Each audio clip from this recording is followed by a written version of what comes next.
கர்த்தருடைய பரிசுத்த நாமத்துக்கு மகிமை உண்டாவதாக. பிளஸட் லைஃப் மினிஸ்ட்ரி மூலமாக உங்களை சந்திப்பதிலே மிகவும் மகிழ்ச்சி அடைகிறேன்.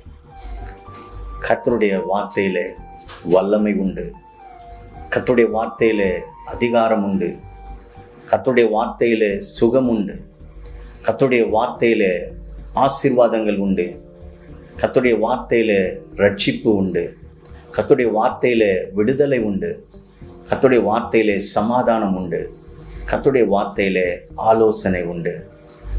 இந்த நாளிலும் கூட விசேஷித்த தலைப்பில் கர்த்தருடைய வேத வசனங்களை நம்ம தியானிப்போம். பிரியமானவர்களே, இந்த நாளின் செய்தியின் தலைப்பு வேத புத்தகத்தில் சொல்லப்பட்ட பஞ்சங்களும் தீர்க்க தரிசனங்களும் என்ற தலைப்பில் நாம் பார்ப்போம்.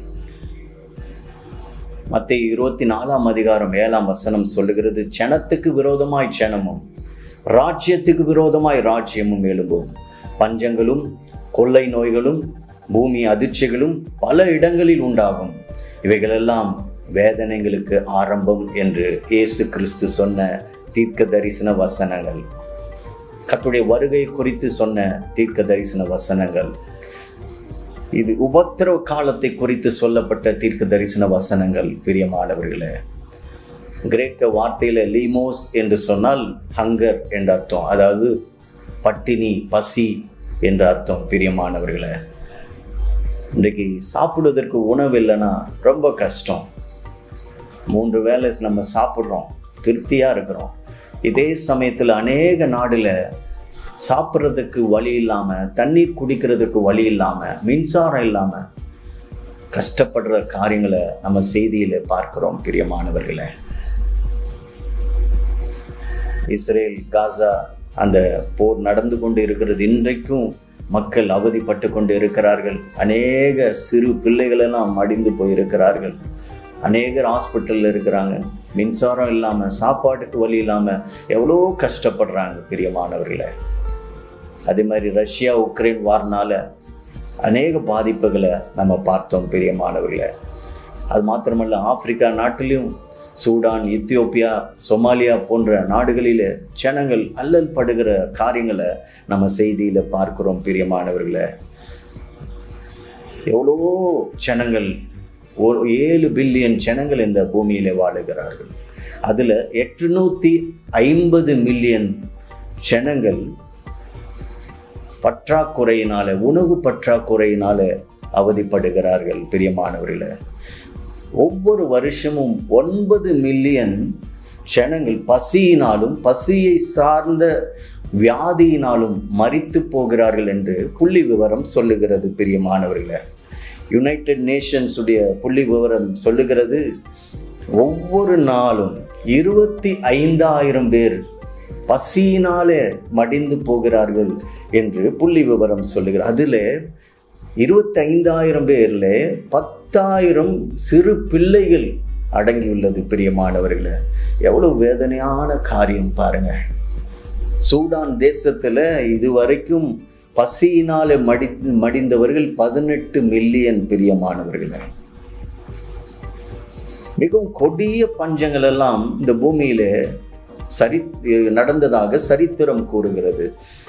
பரிசுத்த வேதாகமத்திலும் நாம் அதை குறித்து அநேக இடத்துல நாம் பார்க்கிறோம். பிரியமானவர்களே, கொடிய பஞ்சம் சைனா தேசத்துல 1959 முதல் 1961 வரை ஒரு கொடிய பஞ்சம் சீனா தேசத்தை தாக்கியுள்ளது.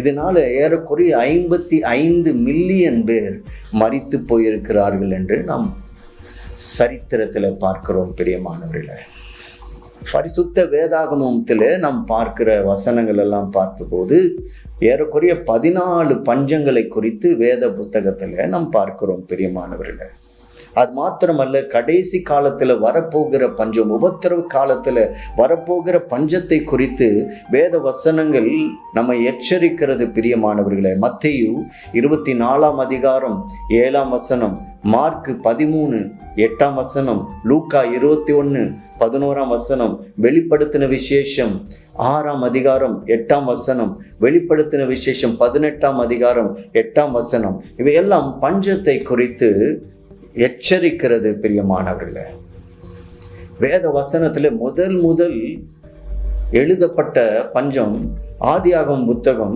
12ஆம் அதிகாரம் 9-10 வசனத்திலே நாம் பார்க்கிறோம். அதன் பின்பு ஆபிரகாம் புறப்பட்டு தெற்கே பிரயாணம் பண்ணி கொண்டு போனான். அந்த தேசத்துல பஞ்சம் உண்டாயிற்று. தேசத்துல பஞ்சம் கொடிதா இருந்தபடியால் ஆபிரகாம் எகிப்து தேசத்துல தங்கும்படி அவ்விடத்துக்கு போனான் என்று வேத வசனம் சொல்லுகிறது. இந்த பஞ்சம்தான் முதல் வேத புத்தகத்துல குறிக்கப்பட்ட பஞ்சமாயிருக்கிறது பிரியமானவர்களே. அதே சமயத்துல உபத்திரவ காலத்துல நடக்க போகிற பஞ்சத்தை குறித்து நாம் வெளிப்படுத்தின விசேஷம் 6ஆம் அதிகாரம் 7-8 வசனத்துல நாம் பார்க்கிறோம். அவர் 4ஆம் முத்திரை உடைத்த பொழுது 4ஆம் ஜீவனானது நீ வந்து பார் என்று சொல்லும் சத்தத்தை கேட்டேன். நான் பார்த்தபோது இதோ மங்கின நிறமுள்ள ஒரு குதிரையை கண்டேன். அதன் மேல் ஏறி இருக்கிறவனுக்கு மரணம் என்று பெயர். பாதாளம் அவன் பின் சென்றது. பட்டயத்தாலும் பஞ்சத்தாலும் சாவினாலும் பூமியின் திஷ்ட மிருங்களினாலும் பூமியின் காற்பங்கில் உள்ளவர்களை கொலை செய்யும்படியாக அதிகாரம் அவைகளுக்கு கொடுக்கப்பட்டது என்று வேதவசனம் சொல்லுகிறது பிரியமானவர்களே. ஆம் பிரியமானவர்களே, பஞ்சம் கொடுமையானது பிரியமானவர்களே. நம்மளாம் ஒருவேளை சாப்பாடு இல்லைன்னா கூட ஒரு சிலர் ரொம்ப கஷ்டப்படுவாங்க. ஒரு சிலர் உபவாசம் இருங்கன்னு சொன்னா கஷ்டப்படுவாங்க. ஒருவேளை ஒருத்து கர்த்தருடைய சமூகத்துல காத்துருங்கன்னா அது கூட கஷ்டப்படுவாங்க. ஆனால் இன்றைக்கு 3 வேளையும் சாப்பாடும் தண்ணி இல்லாம கஷ்டப்படுகிறவர்கள் இந்த பூமியில உண்டு பிரியமானவர்களே. எவ்வளோ கஷ்டப்படுறாங்க பிரியமானவர்களே. இந்த பஞ்சம் கொடிதான் இருக்கும். வருகிற நாட்கள் கர்த்தருடைய வருகை சமீபமாக இருக்கிறது. நாட்கள் நெருங்க நெருங்க நெருங்க அந்த பஞ்சத்தின் உக்கிரம் அதிகமாகும் பிரியமானவர்களே. ஏன் தெரியுமா? ராஜ்யத்துக்கு விரோதமாய் ராஜ்யம் எழும்புகிறது. போரினாலே அநேக பாதிப்புகள், பொருளாதாரம் சீரழிந்து போகிறது. போரினாலே பஞ்சம் உண்டாக்கப்படுகிறது பிரியமானவர்களே. அது மாத்திரமல்ல, மழை பெய்யாவிட்டால் வறட்சியினாலே பஞ்சம், போரினாலே பஞ்சம், மனிதர்களால் உருவாக்கப்படுகிற பஞ்சம், இப்படி பல வகையிலே பஞ்சம் இந்த பூமியை ஆட்கொண்டுகிறது பிரியமானவர்களே. நீங்கள் செய்ய வேண்டியதெல்லாம் ஒன்று, கர்த்தருடைய வருகைக்காக ஆயத்தமாக வேண்டும் பிரியமானவர்களே. விழிப்போடு இருக்க வேண்டும் பிரியமானவர்களே. தேவ சமூகத்துல விழிப்போடு காத்து இருக்க வேண்டும். இன்னும் நம்மால முடிஞ்ச காரியங்களை கர்த்தருக்காக செய்ய வேண்டும் பிரியமானவர்களே. உங்களால முடிஞ்ச காரியங்களை கர்த்தருக்காக செய்யுங்க. கர்த்தருக்காக சுவிசேஷத்தை அறிவியுங்க. ஜனங்களை ஆயத்தப்படுத்துங்க. கர்த்தரை அறியாத ஜனங்களிடத்துல சுவிசேஷத்தை சொல்லுங்க, ஆயத்தப்படுத்துங்க பிரியமானவர்களே.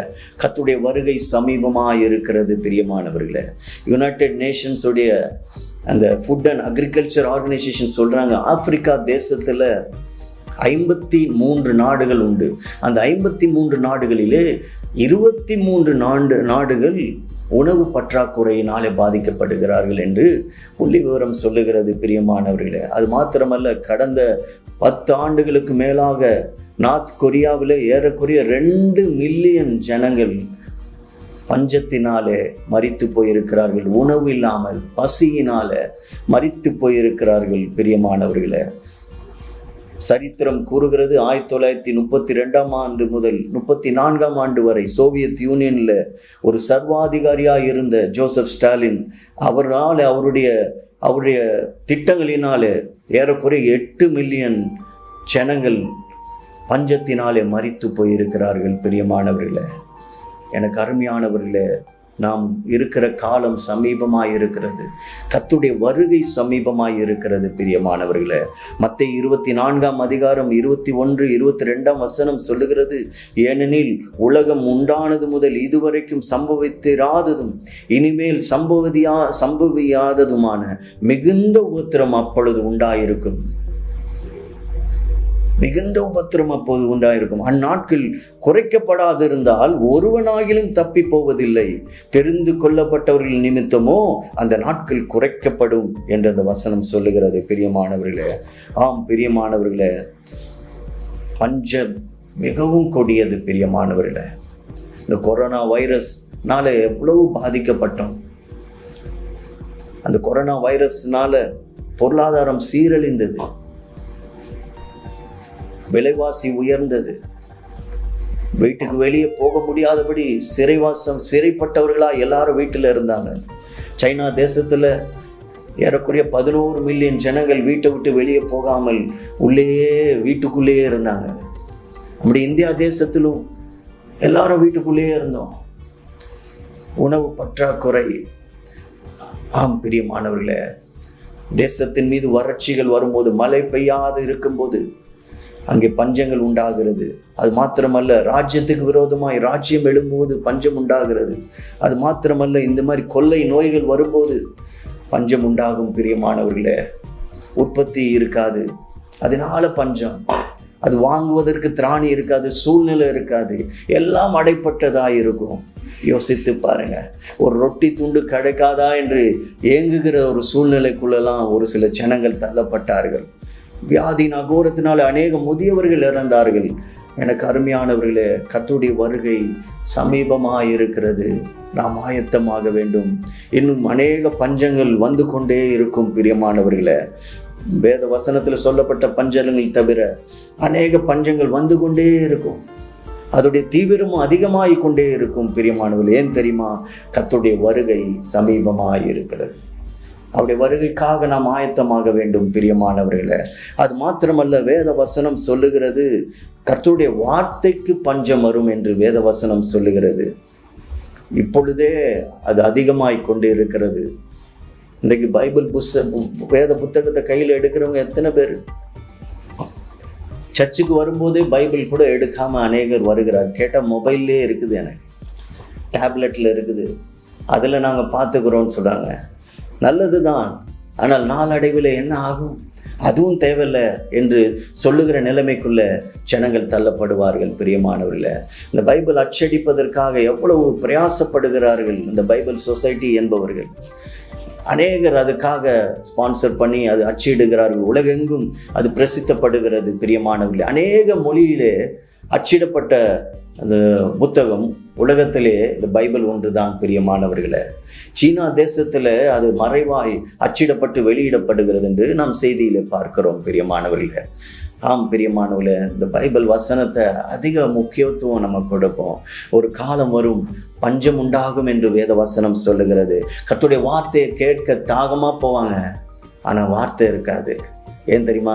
தீர்க்க தரிசனமாய் வசனம் சொல்லுகிறது. ஆமோஸ் புத்தகம் 8ஆம் அதிகாரம் 11 முதல் 12ஆம் வசனம் வரை வேத வசனம் சொல்லுகிறது, இதோ தேசத்தின் மேல் பஞ்சத்தை அனுப்பும் நாட்கள் வரும்.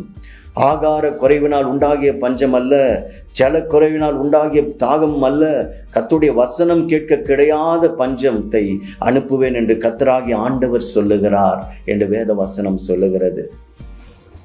இன்றைக்கு சுவிசேஷத்துக்கு எத்தனையோ தடைகளை நம்ம பார்க்கிறோம் பிரியமானவர்களே. இன்னும் வருகிற காலத்தில் அநேக எதிர்ப்புகளை நம்ம பார்க்கலாம். கர்த்தருடைய வசனத்தை யாராலும் தடை பண்ண முடியாது. ஆனால் வேத வசனம் தீர்க்க தரிசனமாய் சொல்லுகிறது, கர்த்தருடைய வசனத்தை கேட்கக்கூடாதபடி பஞ்சம் வரும் என்று வேத வசனம் சொல்லுகிறது. நாம் ஆயத்தமாக வேண்டும் பிரியமானவர்களே.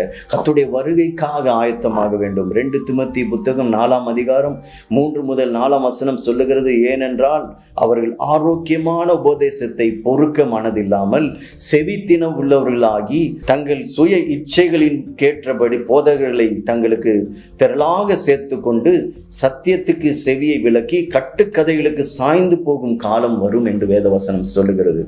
ஆம் பிரியமானவர்களே, இன்றைக்கு ஜனங்க என்ன பண்றாங்க? தங்களுக்கு பிடித்தமான போதகர்களை தெரிந்து கொள்ள இது குறித்து வேத வசனம் சொல்லுகிறது. சத்தியத்தை விட்டு விலகுகிற காரியத்தை சொல்லுகிற போதகர்களை தெரிந்து கொள்வார்கள். அவர்கள் சீர்கெட்டு போவார்கள், கட்டுக்கதைகளுக்கு சாய்ந்து போவார்கள் என்று வேத வசனம் சொல்லுகிறது.